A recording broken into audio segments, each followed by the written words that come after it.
Welcome to Dental Business RX. Practice success in 30 minutes or less. Thank you for calling ABC Dental. What are your thoughts on cross-training your team? Is it worth it? Good idea? A bad one? I bring this up as it's a subject I've been regularly asked about throughout my career. So how would I answer these questions? Well, cross-training can be a great idea when you do it right, or a really horrible idea that negates all sense of accountability in your practice if you do it wrong. So with that in mind, for this week's episode, I wanted to dig in on this subject of cross-training your dental team. We're going to take a look at the right way to do it, what to actually cross-train them on, the specific conditions that should be present before you embark on any type of cross-training, as well as what to watch out for while you're doing it. My name is Jeff Bloomberg, and I'm your host. And probably the best place to start with this is what conditions should be present in your practice before you do any cross-training. In other words, what should things look like? So let's start off with just the idea of a job to begin with. If you take any particular job, if you want to set this job up for the person to actually be successful on it, what should this job have? Well, obviously it has a title, but that doesn't really mean a lot. But it should have a purpose. It should have a series of expected deliverables or products, as we might call them, duties, areas of responsibilities, in other words, things that particular job is accountable for, and ideally a statistic to measure that job's productivity. And this is usually not a problem in a dental practice with back office jobs. For example, let's take a dental hygienist. So there's a very specific purpose for that job. There are exact deliverables you want from that hygienist. Certain ways you want teeth cleaned, certain ways you want your soft tissue management program run, etc. You would have a statistic. You might have a couple statistics for a hygienist. One might be production. You might have one on just how many patients they see in a given day. I mean, there's different ways. You could expand on this greatly, as we've talked about in other episodes. And you see that same thing with a dental assistant to a lesser degree. Usually there's an issue with the dental assistant. The deliverables and the purpose of the job is pretty clear-cut, but people have a hard time putting a statistic on a dental assistant, which just is an aside. For simplicity's sake, if you have a dental assistant and their job is to help you chairside as the doctor, the easiest thing to do is their statistic is basically your production, because that's why they're there. If you have a good assistant, it should make the doctor more productive. Anyway, neither here nor there, but I wanted to throw that out there. Where this gets murky is with front office positions. And, I've brought this up before. If I go to the average practice, I'm going to meet their, hygienists, their assistants, the doctors, maybe even the associate doctors. They might have an office manager, and then they're going to have people at the front. They're front office people or front desk people. They don't have specific areas of responsibility. One might be a treatment coordinator. But this becomes a problem because, what is a front office person responsible for? Well, they're responsible for, front desk, the front desk. So what do? They all do a little bit of everything, right? They schedule patients, they answer the phone, they handle new patient calls, they check patients out, they verify insurance, they file insurance. They all do a little bit of everything. So if I have 3 people at the quote-unquote front desk, and I have a 2-hour opening in the doctor's schedule in the morning during productive time, who's accountable for that if I have 3 people up at the front? And, you know the answer to this question. If 3 people, or if everybody, in the case of the front desk, is responsible for everything, who's responsible for anything? Nobody, right? That's generally how that works out. So you go to your front, and there's a 3-hour opening, or a 2-hour opening, rather. Who do you talk to? You talk to all 3, and I thought we scheduled that person, etc. In other words, nobody is ultimately responsible for the schedule in that case. So what might this front desk organization look like? You might have somebody who's responsible for reception, which would be answering the phones, receiving and greeting patients when they come in. You might have someone who's responsible for the actual schedule. Now, in a smaller practice, that might be the same person, the person answering the phone and scheduling patients. You might have a separate person who's your financial coordinator. They do patient accounts and insurance and things like this. And then you might have a treatment coordinator.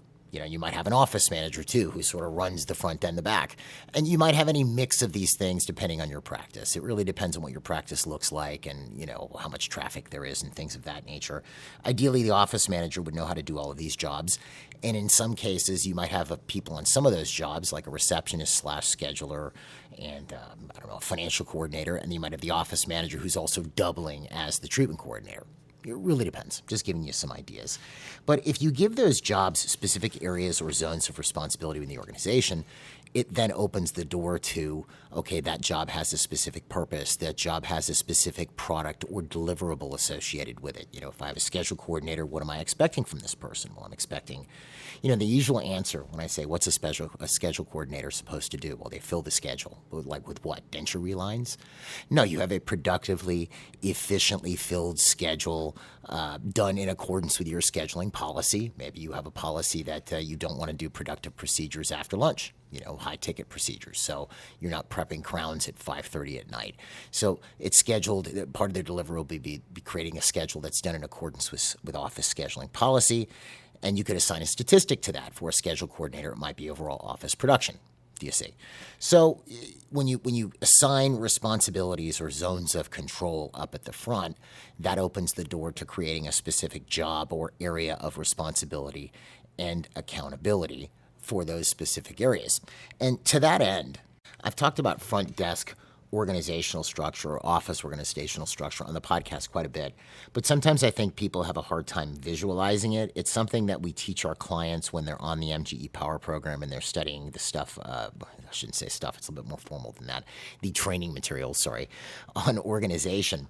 And to give you some visual idea of what this looks like, I'm going to offer as a download this week something called the organizing board. It's a blank organizing board for a dental practice. It's not customized to your practice, in other words, but it shows you the various positions and areas of responsibility in a practice, and it's fully fleshed out so that every job that's supposed to be being done is properly represented, this organizing board. It's a download. You can find the download on the episode webpage. We teach clients how to use this. You'll get it. It'll help. It won't necessarily tell you exactly how to use it, but it'll give you an idea of how to visualize how this looks organizationally. Where does the OM fit in? Where's the schedule coordinator? How does this fit with this, etc.? Anyway, if you're not set up this way, you don't have people responsible or accountable for certain zones of or areas of the organization, especially at the front, when you start cross-training, you're not creating further efficiency unless someone is not there.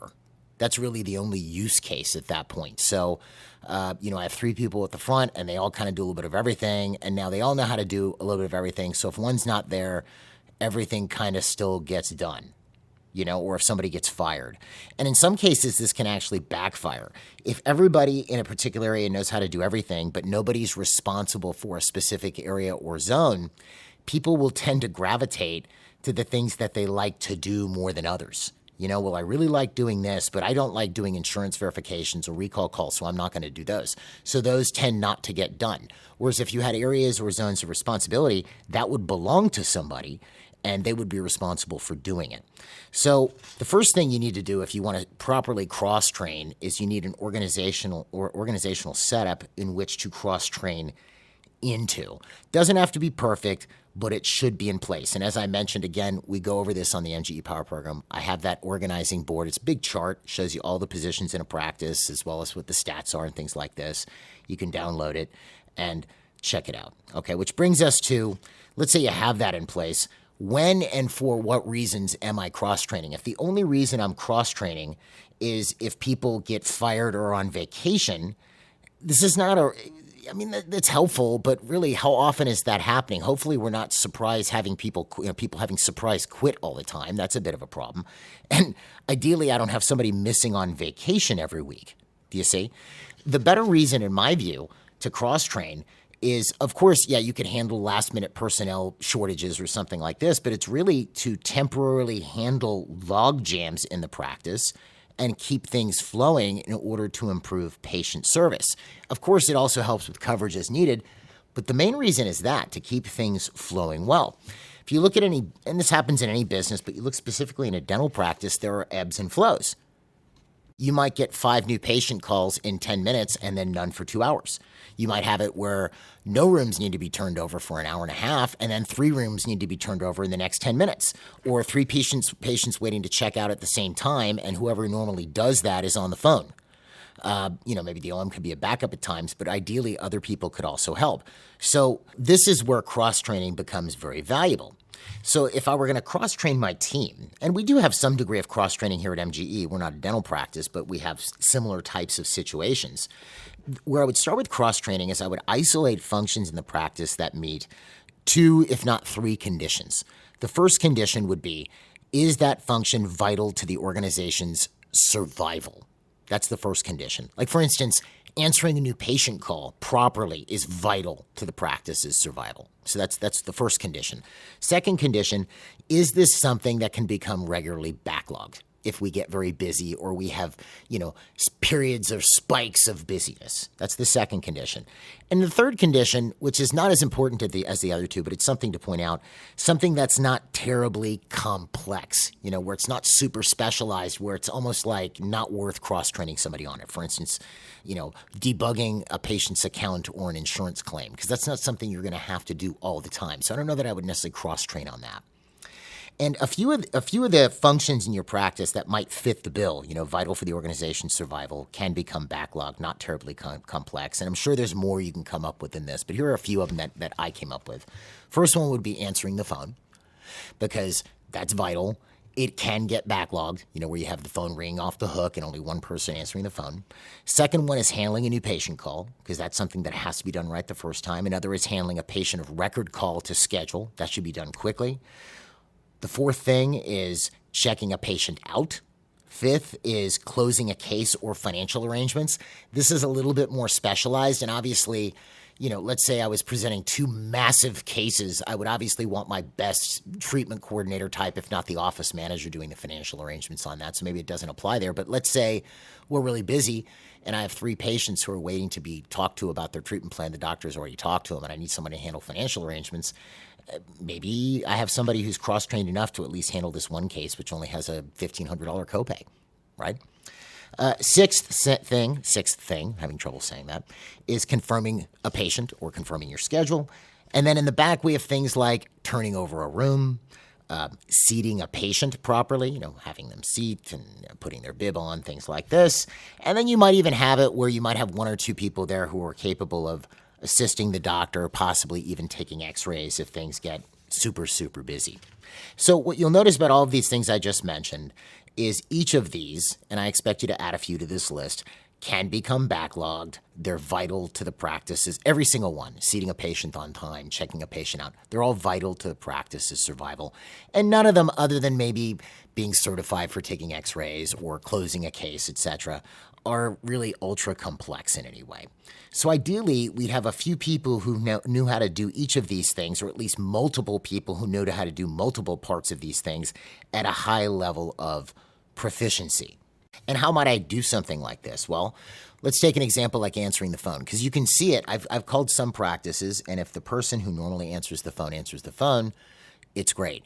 But then from there, the quality drop-off goes from, let's say the quality level was 90 to 100. It drops to like a 10, and you can barely understand the person answering the phone because they're mumbling, where they don't sound certain about what they're saying.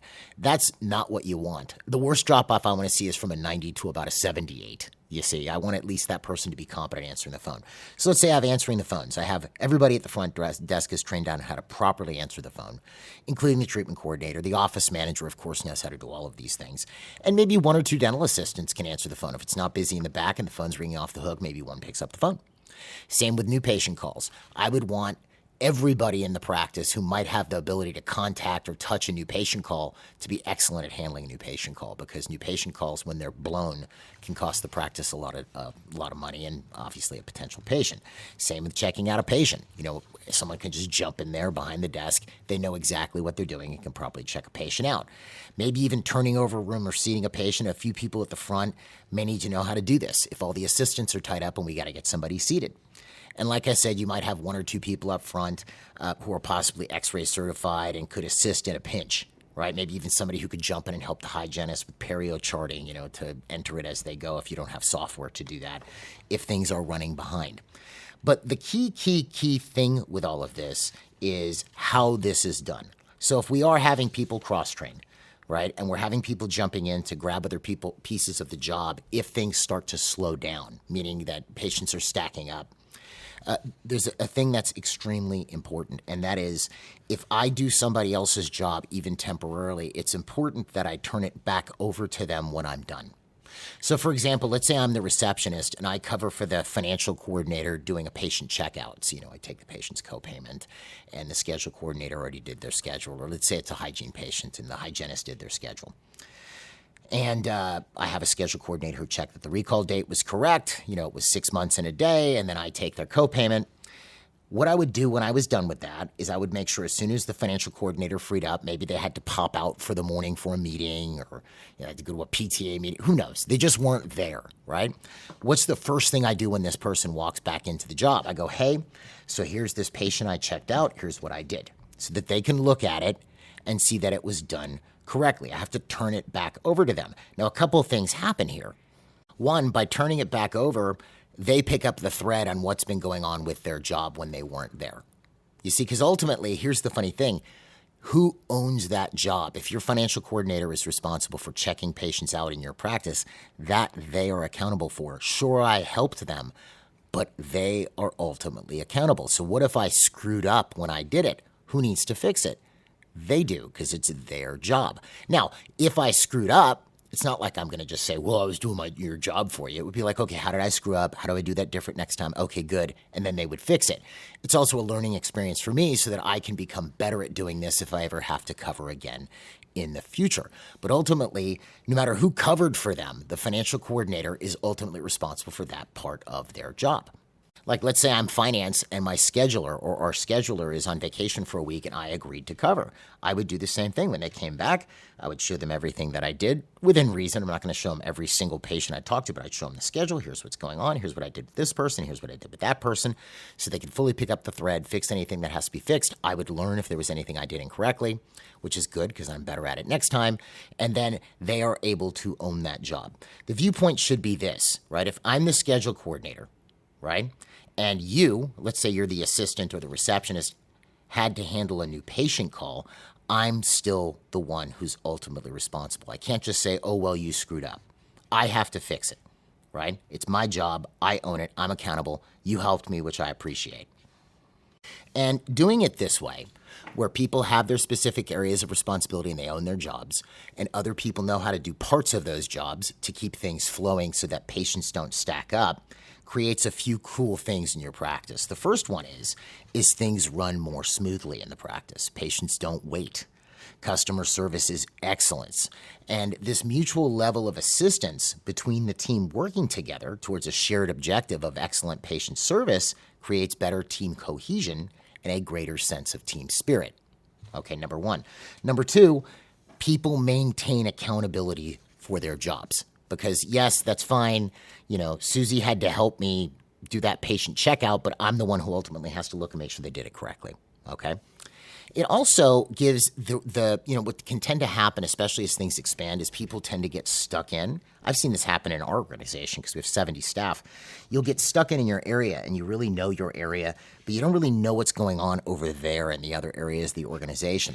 This kind of helps that a little bit because everybody knows, okay, I had to sub and handle a couple new patient calls and I saw what was going on at the front and I'm a dental assistant. I become more familiar with what's going on at the front. It's not just over there. I'm in the back and they're in the front, like we're starting a war of some kind or another, right? We're all on the same page. You might find out also when you do stuff like this, you might find talents that you didn't know some of your staff had, which could lead to future promotions. Let's say, for example, I trained my receptionist how to do financial arrangements on smaller cases. So if I have 3 patients who all need to have financial arrangements done at the same time, my treatment coordinator has one, maybe my office manager picked up the other one, and then the small case can go to your receptionist. Well, let's say it turns out your receptionist is really good at this. They seem to have a talent for it. They might actually have some sales talent. Well, as your office grows, you might find that you need to add a treatment coordinator. Well, you can promote this receptionist. You'll find out about talents that you didn't know some of your staff had, which is kind of cool, because especially if they're on a more entry-level position, this kind of tells you where you should promote them to next. And, the final thing where this becomes helpful is worst case, let's say you do lose somebody in the practice without a replacement, because ideally if you lose a staff member, unless they're leaving because they just needed to go, you would have time to replace this person and get somebody else in their position. But let's say for whatever reason you lose somebody without a replacement, you at least have enough people who know what's going on with that job so you have some degree of coverage until you can bring somebody else in who can do that job. And the last point I'd mention on this subject is ideally, as you're doing this, how are you going to do this cross-training? You want to have some training materials with which to get people cross-trained, manuals, scripts, etc. This is my shameless plug of the episode. We have our online platform, DDS Success. We do have actual positional training on the platform, things like financial coordinator, treatment coordinator, receptionist, schedule coordinator, which provides a really good base. Obviously, there are some things you need to customize, how scheduling is done in your practice, but it provides a really good base to understanding the specifics, jobs, in a practice at the front desk. And I'll offer it to you again. Normally, any of the listeners, the price for the subscription is $289 a month. There's no contract. You can cancel anytime. Not that you should cancel. But what I offer to subscribers, we can get you $20 a month or $20 off per month if you use the discount code RX269 on checkout. Anyway, all right. So to get this going, let's say you go, I want to get this going in my practice. What would be the sequence? Well, the first thing I would do is organize the practice with proper roles. People have specific jobs and areas of responsibility that they're ultimately accountable for. Because if you cross-train before you do that, you're basically going to end up with a bunch of people who know how to do a bunch of things, but nobody's really responsible for anything, and that just doesn't work. Number two, list out a series of what you want people cross-trained on. I gave you some examples of what I found to be the most important ones, answering the phone, new patient call, scheduling a patient, etc., checking a patient out. Then number three, I would sequence it out and determine who you're training on what. I'm going to train these two assistants on how to answer the phone, and I want these two people at the front trained on how to seat a patient and, turn over a room, right? And then number four, start. You could even do two at the same time, alternating. You're training a couple people in the back how to answer the phone while you're training a couple people in the front how to turn over a room, right? And then you just make it a regular thing. Make sure you carve out time for this, maybe an hour, 2 hours a week, and you just do it every week till everybody, if anything, what it does is it takes people out of their little spatial sphere in the practice. I'm just over here at the front. And it makes me aware of what else is going on in the practice, especially the way that cross-training should be framed is so that we can service patients better. So then it gets everybody on the same page that, we're trying to service patients better. That's the name of the game here. That's the most important thing. So ultimately, when you do it with all of these things in mind, cross-training can really help the practice. If you do it without the organizational structure in place, it can create a real mess. But ultimately, I do think it's a good idea for people to know what's going on with various other areas and know how to do those things. So cross-training is a good thing when you do the stuff that I mentioned earlier here in today's episode. So I hope this helps. I wish you the best. I've got that org board download for you, the organizing board, if you want to check that out. I also have the link to the Power Program and DDS Success if you want to find out more about those. Don't forget there's the DDS Success discount code. If you want to find out more about MGE, you can find us online at mgeonline.com or call us at 800-640-1140. Folks, have a great week, and we will see you the next episode.